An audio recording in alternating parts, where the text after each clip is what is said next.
Hello ಗೆಳೆಯರೆ, Educare ಕನ್ನಡಿಗ ಟ್ಯೂಟೋರಿಯಲ್ಗೆ ನಿಮಗೆಲ್ಲ ಸುಸ್ವಾಗತ. ಈಗ ಎಲ್ಲ ವಿದ್ಯಾರ್ಥಿಗಳು ರಿಸಲ್ಟ್ಗಾಗಿ ಆತುರದಲ್ಲಿ ಇದ್ದಿದ್ದರೆ ನಿಮಗೊಂದು ಬ್ಯಾಡ್ ನ್ಯೂಸ್ ಅಂತ ಹೇಳ್ಬೋದು. ಏಕಪ್ಪ ಅಂದ್ರೆ ನಾಳೆ ರಿಸಲ್ಟ್ ಅನ್ನೋದು ಬರೋದಿಲ್ಲ. 80% ನಾಳೆ ರಿಸಲ್ಟ್ ಅನ್ನೋದು ಬರೋದೇ ಇಲ್ಲ. ಏಕೆಂದರೆ ಈಗಾಗಲೇ ಶಿಕ್ಷಣ ಮಂತ್ರಿಯಾದ ಮಧು ಬಂಗಾರಪ್ಪನವರು ಹೇಳಿದರು, ಏಪ್ರಿಲ್ ಮೊದಲನೇ ವೀಕ್ನಲ್ಲಿ ನಿಮ್ಮ ಸೆಕೆಂಡ್ PUC ರಿಸಲ್ಟ್ ಅನ್ನೋದೊಂದು ಅನೌನ್ಸ್ಮೆಂಟ್ ಮಾಡ್ತಾರಂತೆ. ಅವರು ಮೊದಲಿಗೆ ಪತ್ರಿಕಾಗೋಷ್ಠಿಯಲ್ಲಿ ಹೇಳಿದರು. ಆದರೆ ಇವತ್ತು ಇನ್ನೂ ಏನೂ ಅಪ್ಡೇಟ್ ಬಂದಿಲ್ಲ. ಯಾವುದೇ ಒಂದು ಕರ್ನಾಟಕ ಬೋರ್ಡ್ ಅಂತ ಯಾವುದೇ ಒಂದು ಅಪ್ಡೇಟು ಬಂದಿಲ್ಲ, ರಿಸಲ್ಟ್ ನಾಳೆ ಬರುತ್ತೆ ಅಂತ. ಆದರೆ ಯಾರೂ ಪ್ಯಾನಿಕ್ ಆಗಬೇಡಿ, ಯಾರೂ ಟೆನ್ಷನ್ ಮಾಡ್ಕೋಬೇಡಿ. ನಿಮ್ಮ ರಿಸಲ್ಟ್ ಅನ್ನೋದು ಬಂದೇ ಬರುತ್ತೆ.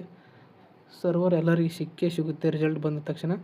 ಯಾರೂ ಪ್ಯಾನಿಕ್ ಆಗಬೇಡಿ. ಯಾರು ಕಡಿಮೆ ಮಾರ್ಕ್ಸ್ ಬಂದಿದೆ ಅಂತ ಯಾರು ಬೇಜಾರು ಪಡಬೇಡಿ. ಕಡಿಮೆ ಮಾರ್ಕ್ಸ್ ಬಂದರೂ ನೀವು ಮತ್ತೆ ಎಕ್ಸಾಮ್ 2 ಕಟ್ಟಿ ಬರೀಬೋದು. ಅದೊಂದು ಚಾನ್ಸ್ ನಿಮಗೆ ಕೊಟ್ಟಿದ್ದಾರೆ. ಮತ್ತು ಮೊದಲೇ ನಾವು ಬರೆಯುವಾಗ ಆ ಥರ ಏನು ಇದ್ದಿದ್ದಿಲ್ಲ. ಎಕ್ಸಾಮ್ 2 ಅಂತ ನಾವು ಡೈರೆಕ್ಟ್ ಏನರ ಫೇಲ್ ಆದರೆ ಮಾತ್ರ ಸಪ್ಲಿಮೆಂಟ್ರಿ ಎಕ್ಸಾಮ್ ಅಂತ ಇರುತ್ತೆ. ಆದರೆ ನಿಮಗೆ ಈ ಥರ ಈಗೇನು ಮಾಡಿಲ್ಲ. ಈಗ ಎಲ್ಲ ಥರ ಅನುಕೂಲ ಇದೆ.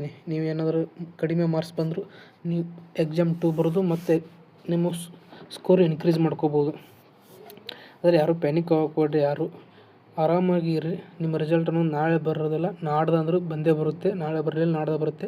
ಆದರೆ ಅಚ್ಚಿ ನಾಡ್ದು ಏಪ್ರಿಲ್ 9ನೇ ತಾರೀಕಿಗೆ ನಿಮ್ಮ ರಿಸಲ್ಟ್ ಅನ್ನೋದು ಬರೋದಿಲ್ಲ. ಆ ಒಂದು ಡೇಟಿನ ದಿವಸ ಎಲೆಕ್ಷನ್ ಅನ್ನೋದು ನಡೀತಿದೆ, ಅದಕ್ಕೆ ಆ ಡೇಟಿಗೆ ಬರೋದಿಲ್ಲ. ಹಾಗಾದ್ರೆ 8ನೇ ತಾರೀಕಿಗೆ ನಿಮ್ಮ ರಿಸಲ್ಟ್ ಏನಾದರೂ ಬರಲಿಲ್ಲ ಅಂದರೆ ಏಪ್ರಿಲ್ 10ನೇ ತಾರೀಕಿಗೆ ಅಂದರೆ ಖಂಡಿತ ನಿಮ್ಮ ರಿಸಲ್ಟ್ ಅನ್ನೋದು ಬಂದೇ ಬರುತ್ತೆ.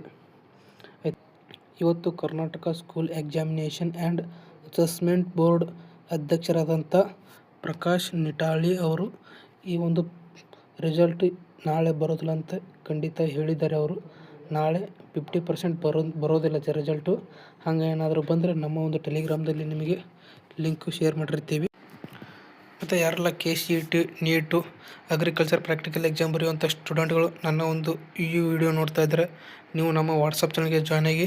ಅದರದ್ದು ಲಿಂಕ್ ಇದೆ ಡಿಸ್ಕ್ರಿಪ್ಷನ್ ಮತ್ತು ಕಮೆಂಟ್ ಬಾಕ್ಸಲ್ಲಿ ಕೊಟ್ಟಿರ್ತೀನಿ. ಇನ್ನು ಯಾರೆಲ್ಲ ಜಾಯ್ನ್ ಆಗಿಲ್ಲ ಬೇಗನೆ ಜಾಯ್ನ್ ಆಗಿ. ಹಾಗೇನಾದರೂ ರಿಸಲ್ಟ್ ಬಂದರೆ ನಿಮಗೆ ಅಪ್ಡೇಟ್ ಮಾಡ್ತೀನಿ. ಮತ್ತು ನೆಕ್ಸ್ಟ್